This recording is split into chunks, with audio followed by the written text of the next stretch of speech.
الرحمن الرحیم۔ صحیح بخاری حدیث نمبر 841۔ عبد الرزاق بن حمام نے خبر دی، انہوں نے کہا کہ ہمیں عبد الملک بن جریح نے خبر دی، انہوں نے کہا مجھ کو عمرو بن دینار نے خبر دی کہ عبداللہ بن عباس رضی اللہ عنہ کے غلام ابو معبد نے انہیں خبر دی،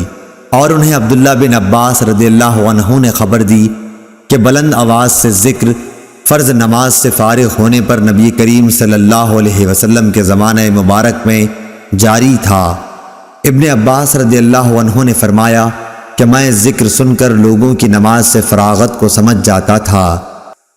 اللهم صل على محمد وعلى آل محمد كما صليت على إبراهيم وعلى آل إبراهيم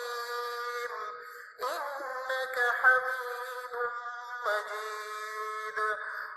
اللهم بارك على محمد وعلى آل محمد كما باركت على إبراهيم